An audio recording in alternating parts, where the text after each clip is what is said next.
Fingers crossed for our Thamashan athletes as they defend our title as the champions. Yes, partner. And this afternoon, the reigning queens of the UST Hardcourt will be joining us here in our show. Yep, and since we're already talking about basketball, makakasama rin natin ang mga former UST Growling Tigers dito sa ating show. Kaya nga, marami kaming mga pabaon sa inyo, Thamashans. So you better stay tuned and we'll be right back after this break.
UP Manila will host 16.5 to 18%. And also because they're not compared to possibility of a on the part of those Republicans.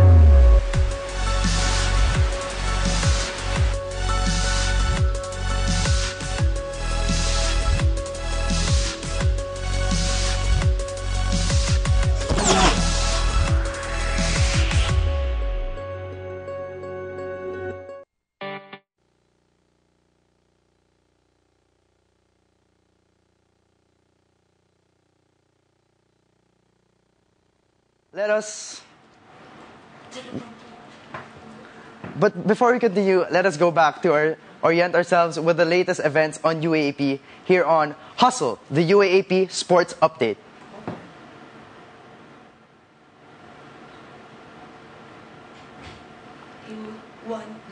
This season on UAAP, the USC Juniors Tiger Sharks won the championship title in the boys division with 6 golds, 9 silvers, and 4 bronze medals in the recently concluded UAAP Season 80 swimming tournament last October 15. Meanwhile, the junior female Tiger Sharks earned the second place with 5 golds, 3 silvers, and 5 bronze medals. On the other hand, the female Tiger Sharks for the females division earned third place with 4 bronze medals. For their male counterparts, Jux Kiton Solita took the 2 bronze medals for the team, who failed to earn a spot in the finish. For beach volleyball, the USC Tiger Spikers in the men's division failed to defend their throne against the National University. However, the USC Tiger Spikers in the female division secured their title championship against the Far Eastern University last Saturday. In line with this, Cherry Rondina also took home her 3rd straight Most Valuable Player award this season. And of course, one of the most awaited events in the season, the UAAP cheer dance competition, is coming. So stop spending and start earning, as the cheer dance competition is confirmed to be happening on the 2nd day of December this 2017. And speaking of highly anticipated games, the USC Growling Tigers continues their losing streak in the 2nd round of UAAP basketball. Meanwhile, their female counterparts, the Growling Tigresses, are still owning the hardcourt with 7 wins and a single loss this season. Well, you know, Saifu, it's really not too late to support our athletes. Do you go to like the show when they actually go into the game? Do you watch the games? I actually have been to quite a bit of games. I've been to the games where in USC lost, and then I went to the one where USC won. But my most favorite game was when I watched the UAAP USC women's volleyball game, and we won. Really? It was, I think, against FEU. That sounds fun. I've never been to a game, but I really want to do it this year. So, who knows? Because it's not too late, to support our athletes, especially this season. Especially to our Tigers, they should come by on October 22nd because the Tigresses will be against the University of the East at the Phil Oil Flying V Center. And on the other hand, the Growling Tigers will be against the National University on October 22 at the Phil Oil Flying V Center as well. All right. I believe that the Tomasian community have casted their choice. That is, to never settle for recycled promises. Abstain is a choice. Abstain is a valid vote. Tingin namin na hindi deserving yung candidates for that position. I think that the student body should have been consulted first before having that decision. I really think na it's going to be a huge problem for Grecia's administration because one, it's a fact na he's not an hindi ba hindi ka re-respetuhin ng mga taong isi-serve mo. You have just exploited the voice and the rights of the electorate, of the students that you claim to be serving. God bless UST. I am Jan Alduin Aspiras. I am Angelica de la Cruz. I am Faith Calobong. I am Jessica Maureen Gaurano. I am Maja Soliege. I am Michael Joseph Otto. I am Rachel Shapno. I am Roberto Nicolas Sidalmasio. I am Dexter Tilo. And this is my standpoint.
Welcome back, everyone. You are still watching The Frontrunners. Last episode, ang naging guest natin dito ay ang team ng Judo and Taekwondo.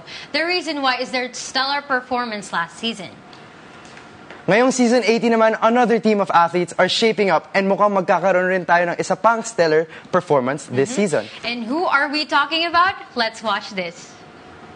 Recognition might be a little different from their counterparts, but their continuous passion towards the sport ultimately made them one of the stars of the 80th season in UAAP. Empowered by their desire to win, the USC Growling Tigresses started their season with a series of wins and consistent standing. Last season, they were challenged by a lot of teams during their run, and while they did not make it to the finals, they remained strong and trained harder for this monumental season in UAAP. Spearheaded by Coach Heidi Ong, the team is making a comeback after the recent low and is indeed coming back stronger. At their return, they will give the Frontrunners a peek on what they are up to this season as a team, their answers to the questions of what is basketball for them, and what their plans are for the future. And now, showing the Thomasians what they worked hard for, where they are now standing at one of the highest positions in the UAAP women's basketball, and with more than 10 championship titles, the USC Growling Tigresses. All right, everyone, please welcome the UST Growling Tigresses. Ayan, hello po. Hello. Kamusta po kayo? And welcome to our show. Okay, so first things first, magpakilala po muna naman kayo sa amin at sa aming mga viewers. Siguro, name first and then jersey number. And then si Coach. Sanggalang, number 15. Gandalia, number 6. Jan Angeles, number 10. Angel Anyas, number 5.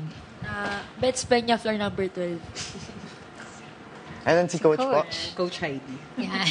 Okay. It's such an honor po na nandito kayo sa show na. And congratulations po sa inyo. Okay, so Tiger says, first question. How are you feeling na ngayon pangalawa kayo sa UAAP Women's Basketball standing? Kahit sino po ang Kahit sino po. Yung mga last year na lang. Yung mga... Okay. Sige po. Sobrang overwhelmed po kasi first time po namin na kahit last year na po namin, tapos first time po namin na as in second talaga. Tapos lalo pag nanalo po kami sa Sunday, as in sure second spot na kami. So malalaki talaga yung chance na as in sure nasa finals na kami. Ayun. Thank you kay Coach Heidi dahil sa sistema Coach Heidi. Dahil sa kanya kaya nakarating kami ng finals. Wait, before everything po, I would like to ask, what year na po kayo? Fifth year. Fifth year. Lahat. In the team po? 15 in the team, tapos graduating na kami tatlo. Okay po. Si Kikay will have one more year. One playing year pa. Okay. 1 year pa din po. So, can anyone still say po, ano yung feeling na, or yun na po yun? Very thankful sa lahat ng nangyayari sa amin ngayon. Hindi namin in-expect actually na ganito na pala yung team namin. Sobrang laki ng in-improve as a team and as individuals. So, yan. Tama si Bets. Thank you sa coaches namin and sa mga tao na nagsusupport sa amin and naniniwala na kaya namin manalo. That's a great thing. So, since nanalo kayo ngayon, gusto lang namin malaman, sino ba ang sino ba ang motivation nyo para makapaglaro ng maayos? Ako, ang motivation ko lang is yung family ko. Ginagawa ko to para sa kanila and nag-push ako mag-basketball para to prove na yung mga ibang tao na hindi naniniwala na I can do something na yun, na kaya ko naman. Kayo po. Sa akin po, hindi lang naman yung family ko, pati yung buong relatives ko na sumusupport sa akin tsaka sa family namin all throughout. Kayo po, Coach. For me, yung motivation ko, kasi I've been coaching for more than 2 decades na. So, I think it's more on the legacy I left dun sa mga student athletes at saka dun sa mga athletes. Yun yung that keep me pushing to do my coaching. The legacy, ayan. For the rest? For me, my family. Tsaka yung mga tumulong sa akin since nakapunta dito sa UST. Kayo po. Ako po, syempre, family, friends, yung mga tao na nagsusupport sa amin all throughout the game. Tsaka pati sa training namin, mga coaching staff namin. Last year na kasi, so parang lahat ng nasa paligid namin, yun yung nagiging motivation para maglaro kami ng maayos. Yun. So, thank you for that. Since inspiration naman ang pinag-uusapan namin dito, siguro, as a player, sino ang inspiration nyo you look up to sa either PBA, WNBA, or NBA? Tig-isa po, at least, siguro, one player. I'll go first. Ako, Dwayne Wade and Steph Curry. Ako si Steph Curry. Steph Curry, Sino ba? Ako din, Steph Curry. Tsaka yung buong Golden State Warriors. Kasi ang ganda nung mentality nila as a champion talaga. As a champion. Ako si LeBron po. Yun, finally! Cavaliers, okay. Kayo po? Sa NBA po, legend si Kobe, tas sa WNBA si Candice Parker. Ikaw naman, coach, as a coach, meron ka bang coach na hinangan or di po ba ganun sa mga sa coaching naman marami kaming mga idols, especially syempre yung sa North Carolina, yung coach, tapos yung mga legendary coaches na mga babae, sila Pat Summit, 'di ba? Yung mga ganun.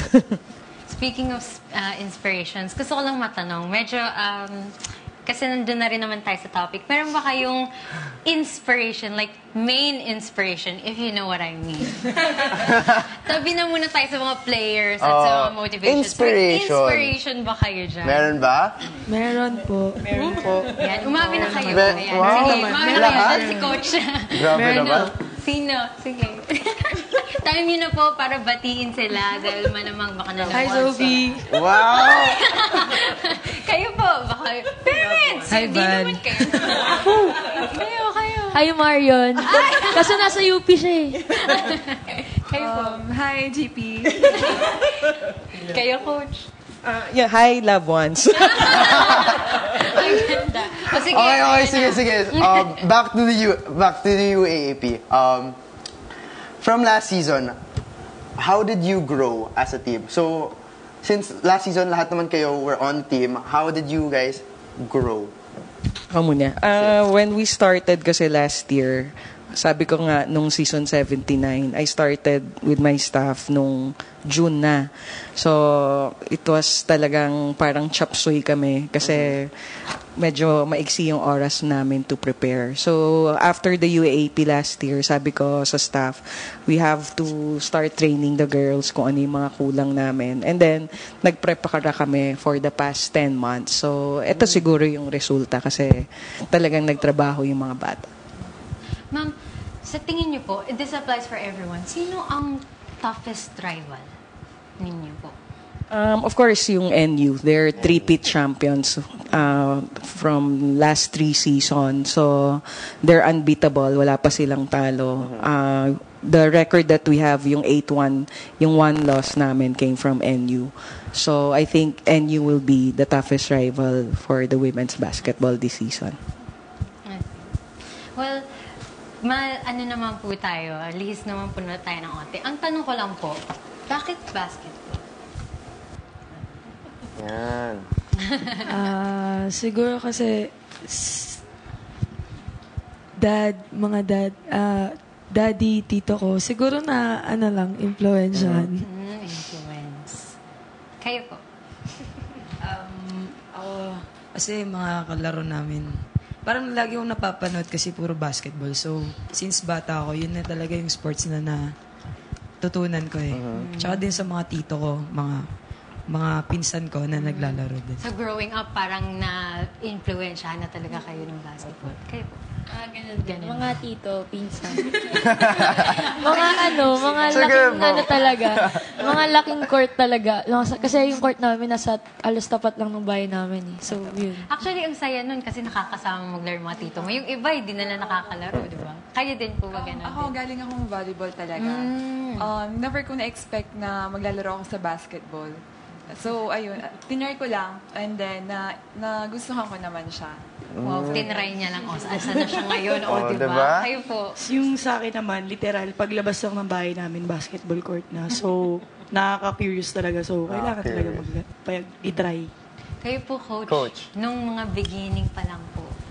I think, yung family kasi namin parang Athletics. So, na-influence kami na to try yung mga different sports. And yung sports na nahiligan ko nung maliit is basketball. Interesting. So, what motivates you naman to keep playing this sport? Anyone can answer. What keeps you going? Parang hindi po ba na pag gumigising kayo, parang, okay, ito na naman. Hindi naman po ba ganun? Ano yung talagang, sige, ano po? Hindi. Siguro kasi sobrang love namin yung basketball. Parang, dito kami ito yung nakapagpaaral sa amin sa magandang university. So, mawala na lahat. Huwag lang basketball. Sige mo, kahit parang kasama siya sa life cycle. So kasi parang pagising mo, basketball. Tapos pagtulog mo, basketball pa rin isipin mo. So yun na talaga ang passion nyo, bali. I see. Well, I guess it's time to ask them the real deal question. Okay. So, ready na ba kayo? Ito ang pinaka-question. So, kanina tanong namin, di ba, bakit kayo napunta sa basketball? Most of you, sabi niyo kasi na-influensyahan ng titos, ng pinsan. So, male. So, ang question namin is, given that, as mentioned earlier, basketball is stereotyped as a male sport. So, what do you think can be your contribution in the future of women's basketball in the Philippines? Dami nun. Kasi di ba, ang dami kasi pag nakikita mo sa TV, puro live stream, puro male. Pero actually, dapat na-appreciate kasi nakakalamang sila. Okay. So, ano po ang response niyo po doon na stereotype male lagi? Actually, not only siguro sa women's basketball, sa basketball per se. In other sports rin minsan, like siguro football or what, they give more emphasis to the male athletes, okay? So, as coach, as former coach of the national team, we used to go to the provinces and give some clinics. Like etong UST ko rin, we do that during off-season. We do teach little girls, young girls to play basketball. I think in our own, very own little way, we help the young girls who are loving the sport to teach them the basic and give them the opportunity to play basketball. I see po.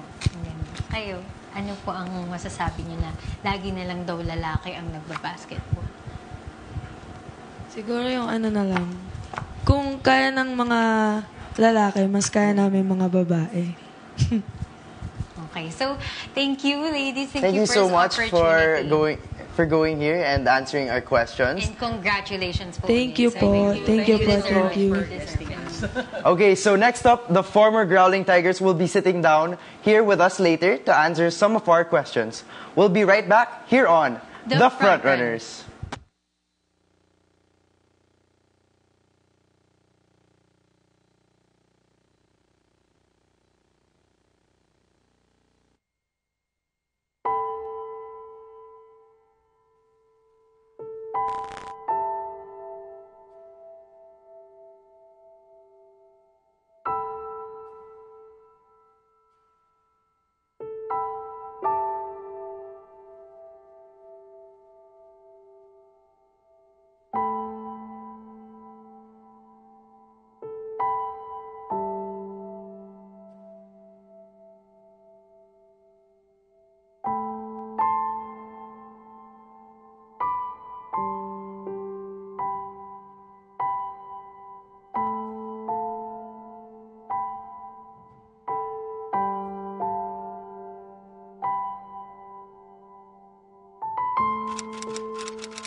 UP Manila will host 16.5 to 18%. And also because they're not compared to each other. Possibility of a On the part of those Republicans.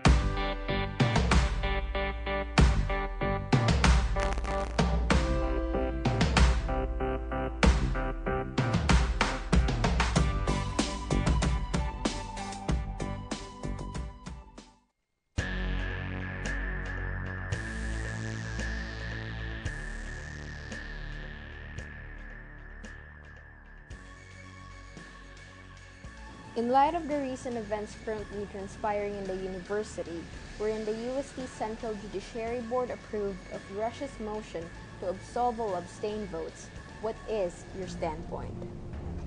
We want leaders who can uphold the student democratic welfare by respecting our decisions. Naniniwala ako na every one of us here has the right to deny any candidate who is seen unworthy. I think the best course of action is to have a re-election. It only proves that the act is self-serving. I believe that the Tomasian community have casted their choice, that is, to never settle for recycled promises. Abstain is a choice. Abstain is a valid vote. Tingin namin na hindi deserving yung candidates for that position. I think that the student body should have been consulted first before having that decision. I really think na it's gonna be a huge problem for Grecia's administration because one, it's a fact na he's not an elected officer and he's an officer because it's through circumstance. I mean, admin yung nag-approve sa kanya. So, hindi niya nakuha yung boto ng mga estudyante. At para sa akin kasi, kung hindi ko yung pinili, bakit mo ipipilit? Hindi ba, hindi ka re-respetuhin ng mga taong isi-serve mo? You have just exploited the voice and the rights of the electorate, of the students that you claim to be serving. God bless UST. I am Jan Alvin Aspiras. I am Angelica de la Cruz. I am Faith Calobong. I am Jessica Maureen Gaurano. I am Maja Soliege. I am Michael Joseph Otto. I am Rachel Shapla. I am Roberto Nicolas Sidelmasio. I am Dexter Tilo. And this is my standpoint.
Good afternoon, Themasians, and we are back here on The Frontrunners. From generation to generation, there are different King Tigers, different key players, and different people who we see in the hardcourt who never fail to make us cheer with pride. But the question is, how well do we know these athletes? And after their time in the UAAP, how well do we remember them? Okay, partner, that last one is a tough one. So we took a little tour around the university and checked it out ourselves. How well do the Themasians remember the previous players from before until today? Well, Saifu, to answer that, here is Ashley Garcia for the Tiger Growl. Themasians, I'm Ashley Garcia, and we're here again for another episode of Tiger Growl, the Ambush Interview Edition.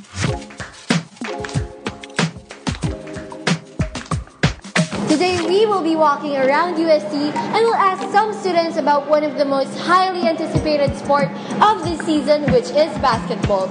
But the question is, no matter how many times we watch their games, how well do we know these Themasian athletes? Let's find out.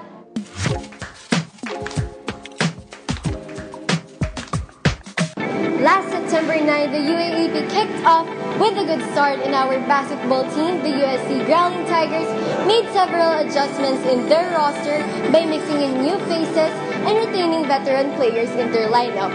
Now, this kind of changes are not new every season. The question is, do our Themasians still remember the past Tigers who once played for our team?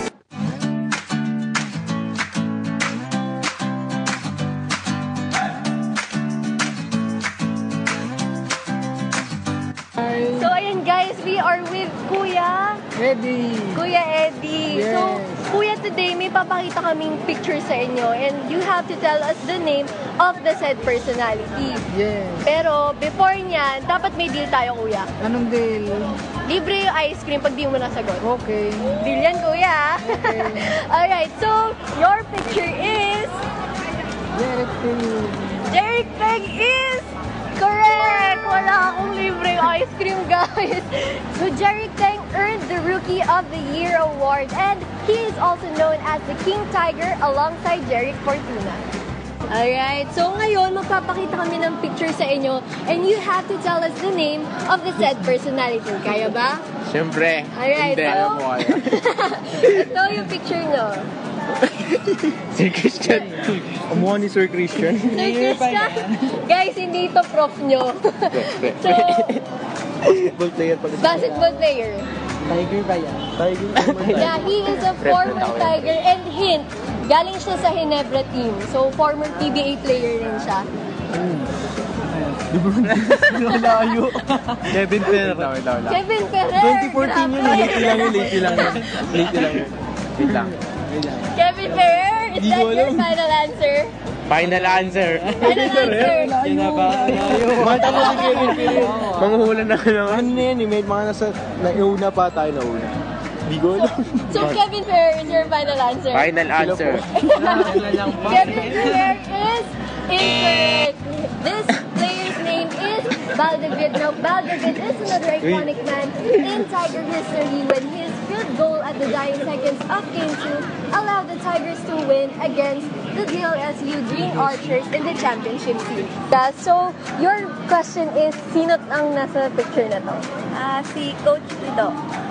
Your answer is correct. He is Coach Pido Harencio. Now, Coach Pido Harencio was the former coach of the USC Growling Tigers back in 2006 up until 2014. On his first year of being a head coach, he led the Growling Tigers into victory, which made him a very memorable persona.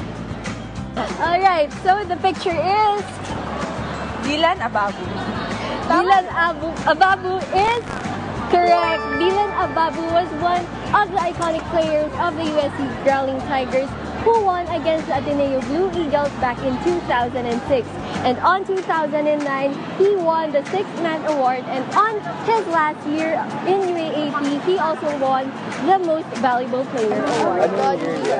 Anong year you up? Wala talaga alam. Season 17. 17? Ano ba tayo? Wala. Ano, Nandito na ako nun. O, ba't di mo alam? Si ate nun. Nandito na ako, pero hindi ko po alam. I'm so sorry. O kahit, ano po name? Guess lang. Wala akong kilala. Jeric lang yung kilala ko. Jeric Teng? Jeric Teng. No. Hindi ko kasi hindi siya nag-Ginebra, so I don't know. So, Jeric Fortuna? Yeah? Jeric No, Fortuna. very wrong. Very wrong. Very wrong. Guwapo yan. Jeric Fortuna is incorrect. His name is Jervy Cruz. Oh my God! So, Mr. Cruz stood out among all the players back in season 70 when he won the most valuable player award, even if USC wasn't able to bag the championship title.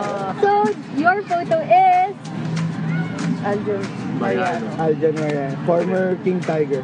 former King Tiger. And, Yeah. ayun, so Aljan Mariano is correct. Aljan Mariano's achievements made him earn the title España Clutch Cat, or simply the Clutch Cat, because of his propelling scores that even coaches from other universities deemed him as a threat. Ang picture ninyo ay si... Oy! Oy! Uy, sino yan? Sino yan?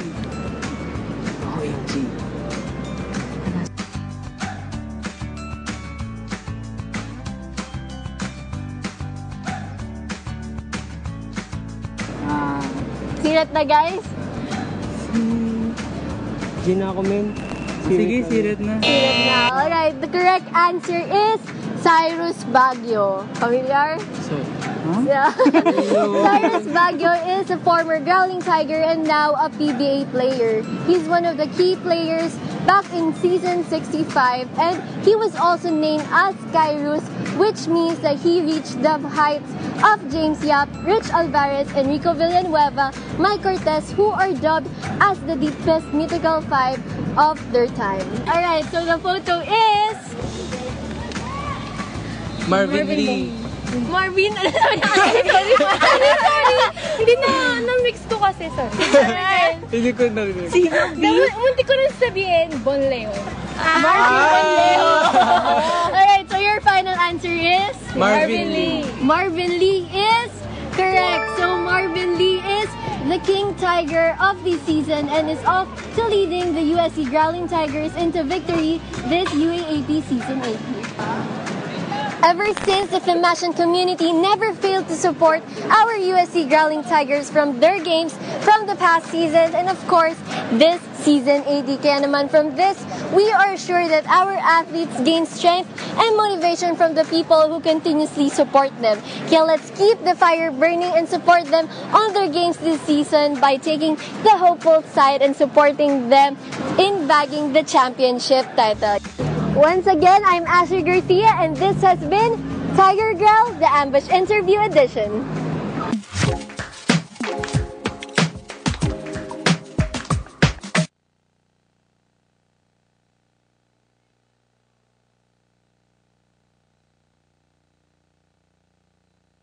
Still done with their season. That's true. Well, it also showed us the kind of impact that athletes have, because even until now, the Thomasians remember them quite well. And speaking of these Tiger legacies, here are some of the previous season's players of Growling Tigers who are now a part of history. Let's watch this. Years, numerous athletes graced the hard court and faced against the Thomasians' toughest rivals.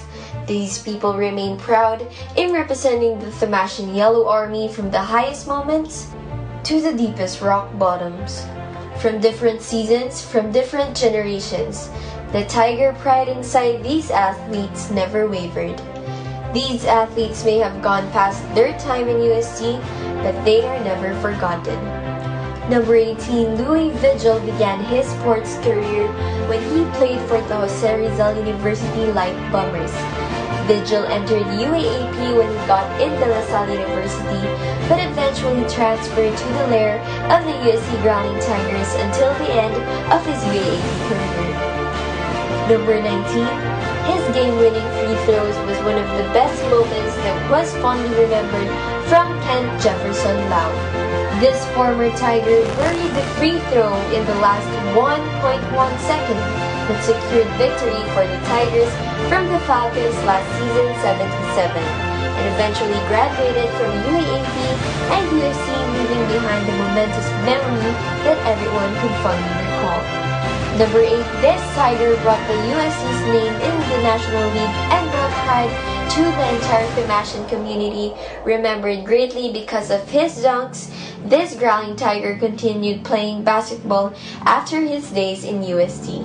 And now, he returns alongside Lau and Vigil for the Frontrunners to give us stories during their last season, after their UAAP career, and to tell us about what they think about this season's roster of Tigers, including their performance.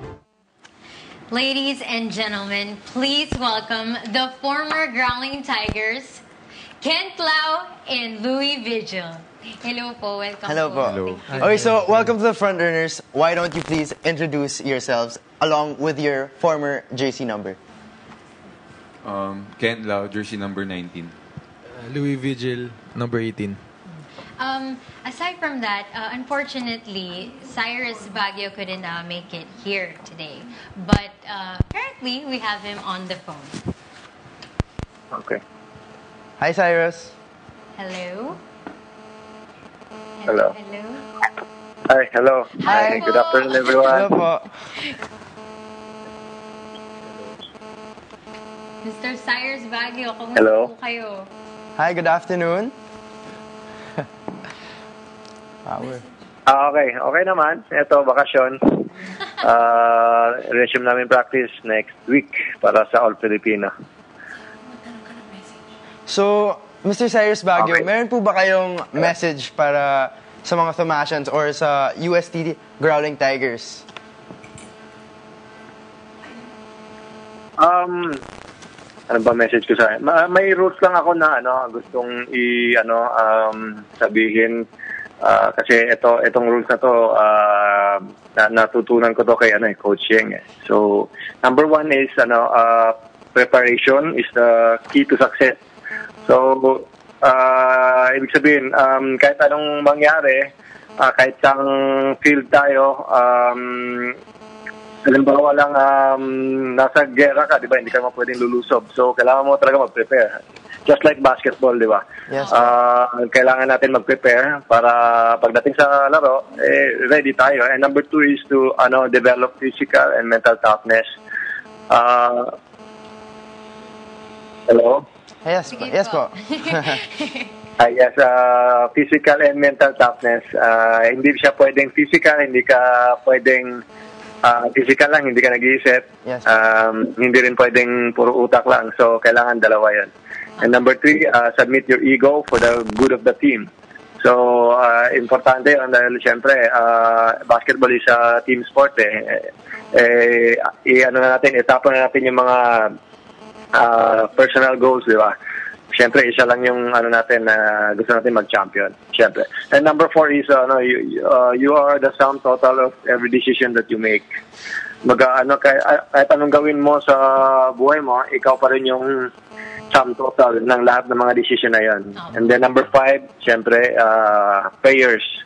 Kasi, walang mas powerful pa kay God not your father, not even the president. Siyempre, humingi tayo ng tulong kay God para sa blessings natin, para sa mga maiwas na sa injury and sa future natin. So, yan lang ang mabibigay ko na message sa UST basketball team. Alright, thank you po. Thank you for that wonderful message. Thank you po for spending time with us for a little while. Yes, thank you po. Alright, so that was Cyrus Baguio. So, ano po masasabi niyo sa message ni Sir Cyrus Baguio? About his 5 rules. Ayun, may natutunan kami. And sana ma-adapt din ng mga previous players ngayon. Tama. Kayo po, may masasabi po. For me, very inspiring siya. Sana yung 5 rules na yun ma-apply ng yung athlete natin ngayon and sa mga estudyante rin din sa UST. Alright, so meron din kaming question para sa inyo. Kamusta naman ang life after the hardcourt? Ako, halos ganun pa rin. Basketball pa rin everyday and Hindi pa rin ako tapos sa so I still finish my few subjects. Okay. Ako naman, after UAP, parang nag-break ako. Parang ang ginawa ko na lang is nag-spend ako time more sa mga kaibigan ko. Kasi before, parang nung player, training, pasok, tapos wala na akong time sa mga ibang kaibigan ko, mga teammates ko ay kasama ko. Ayun. Tapos ngayon naman, kinocontinue ko ito yung basketball. Gusto ko i-try kung pwede ako tuloy yung career ko. So, social life at school ang kanilang pinagkakaabalahan. And since naman kakatapos nyo lang maglaro for the UST Growling Tigers, what do you miss? Kahit recent lang, what do you miss being after being a part of the UST Growling Tigers nga? Syempre yung yung paano kay cheer ng mga fellow Tomasians and paano maglaro at paano ipaglaban sila sa loob ng court. Ako din yun, yung cheer talaga, yung support. Kasi na-experience namin ni Louie yung talagang punong-puno yung buong venue na sobrang nakaka-excite maglaro and nakikita mo na talagang yung all out yung support ng mga estudyante. Kahit na may pasok, minsan nandun sila sa game, nanonood sa amin. So, kung bibigyan kayo ng chance to play with a growling tiger from the past, who would it be and why? Si Cyrus Baguio. Siyempre. Kayo po. Ako siguro si Coach Pido. Kasi hindi ba, gusto ko ma-experience kung paano siya as teammate kaysa before na coach ko siya. Alright. Okay, so now I guess we have to move on for Off Guard, a little segment. So, those people that you mentioned were part of the Tiger legacy, that is, and will continue to be part of history books. So now let's move on to Off Guard. Okay, so yes, partner, every moment nila on the court, it is recorded as history through the photos and videos and even on print. That's right, Saifu. And some of those were taken to social media for everyone to see. The Frontrunners apparently compiled some of them for you here on Off Guard.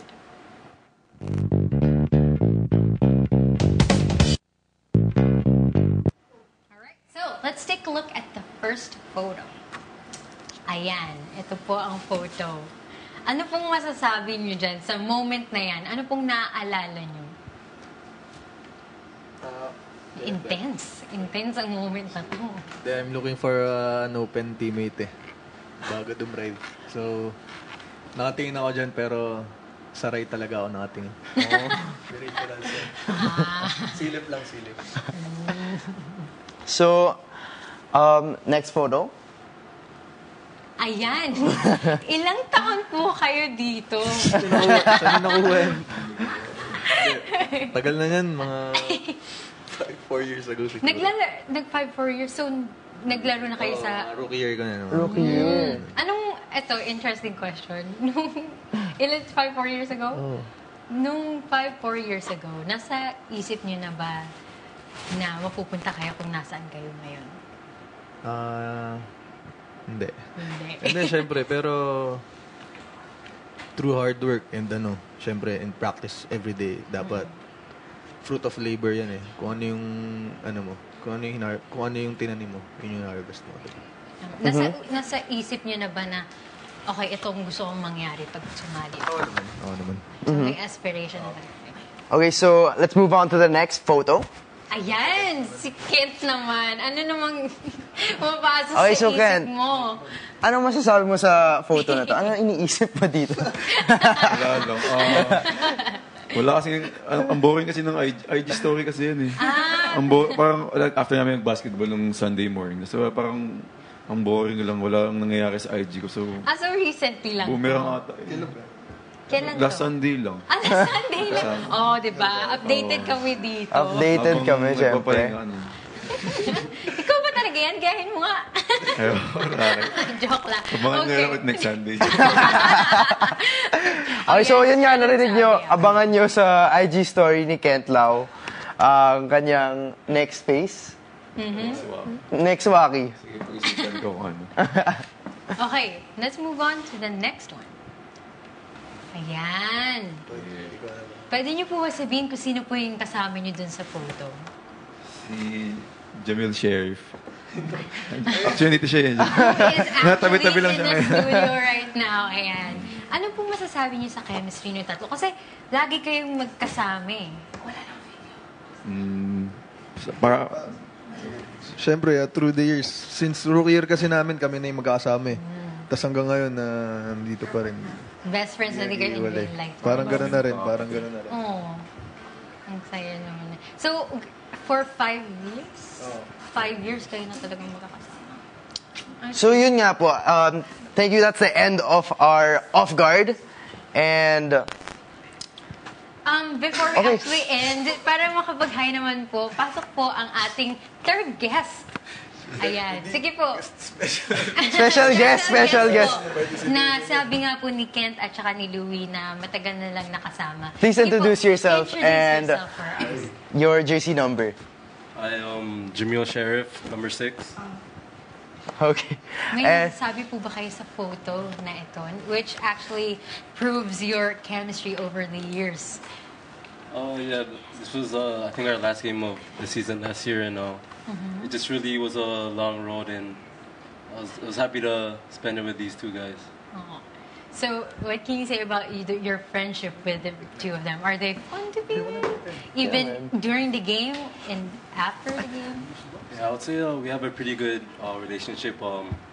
Usually, like after the games, we'll go out to eat, stuff like that. So yeah, we're pretty close. That sounds really fun. So have you guys been hanging out? Like, you hang out today? Is that why you guys are together? Yeah. Even after the games, they still hang out.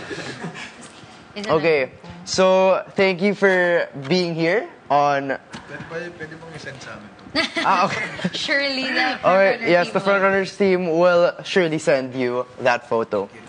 So thank you so much, Ken, Gerald, and Louie for being here on the show.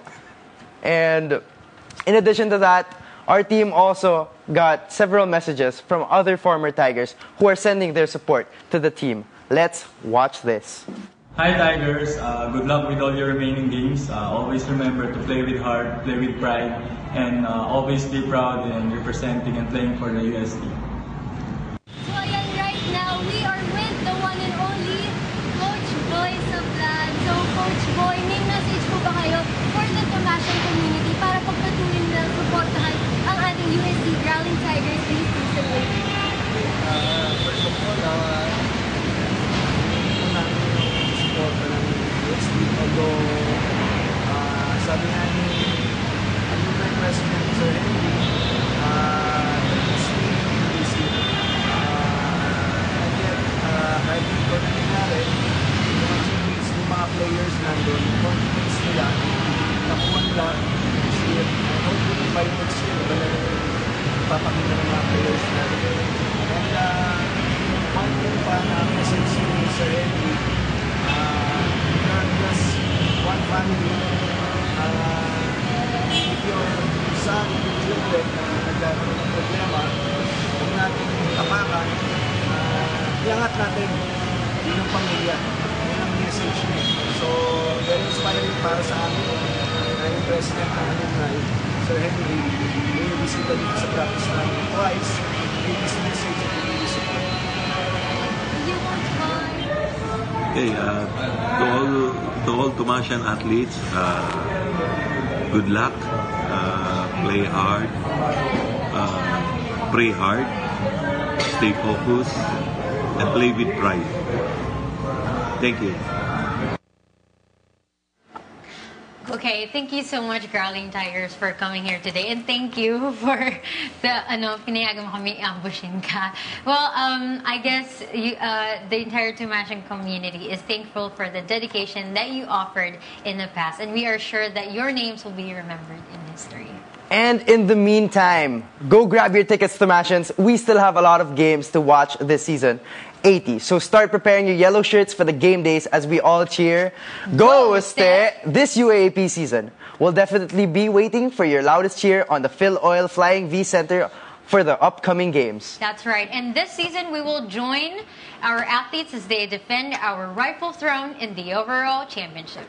Once again, I am Rafael Saifu, bringing you the best and most exciting updates for the UAAP Season 80. And bringing you the athletes here in our studio, I am Christian Das, and you are watching The Frontrunners, first in line, legacy through time.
UP Manila will host 16.5 to 18%. And also because they're not compared to each other. Possibility of a On the part of those Republicans.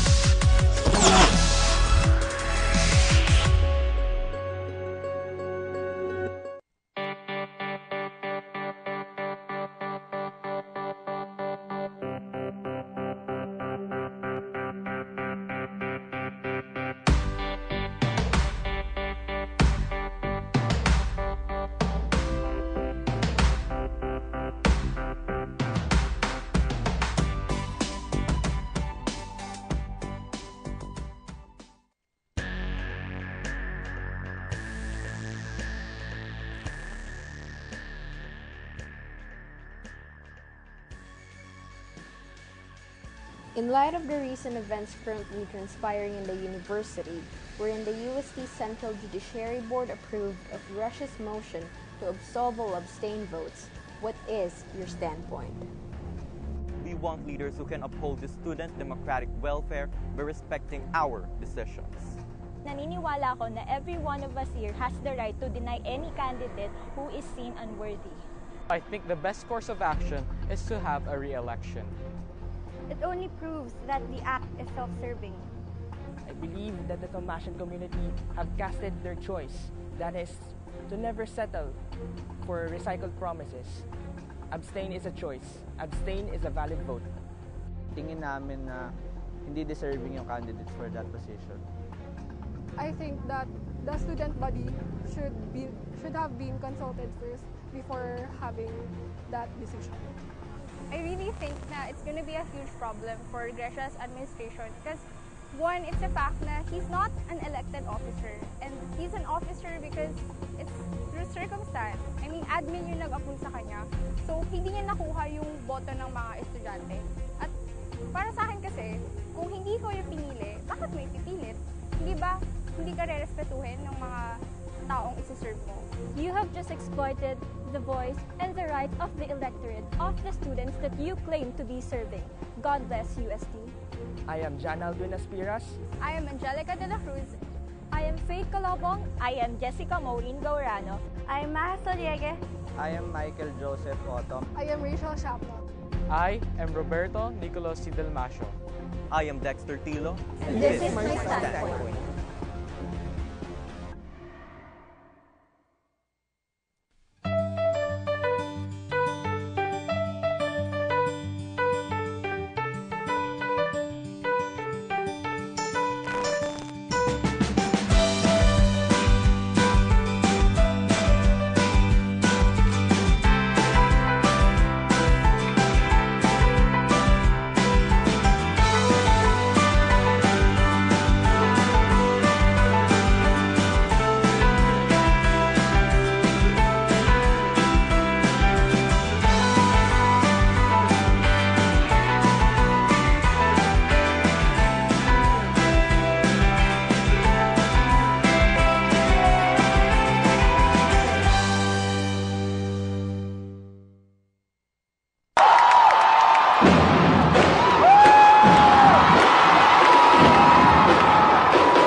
My favorite, and The Way You Move.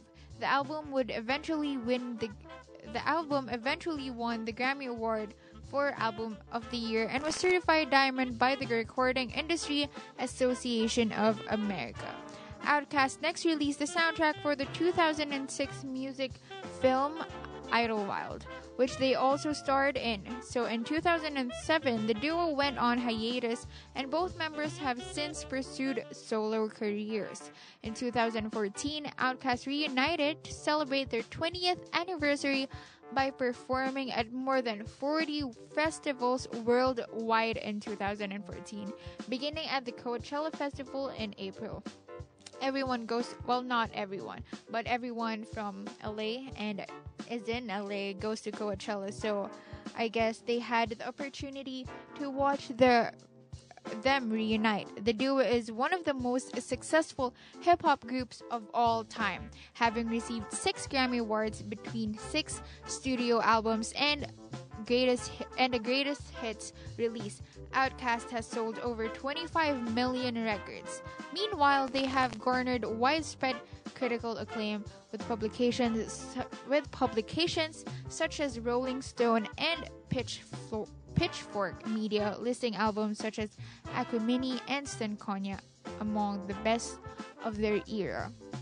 Time check, it's 4:51, and let's head on to our next and last hip-hop artist from the 90s and early 2000s, Missy Elliott. But before that, again, I want to say hi to our listeners and hello to everyone who's still in school and is at their building's lobbies. Hello, I hope you're having a good day. So Missy Elliott, or Melissa Arnett Elliott, better known as, again, Misdemeanor Elliott. Wow, again, I'm gonna say this, I think, a million times, but these, artists have the coolest names. She is an American rapper, dancer, recorder, and producer. Record producer.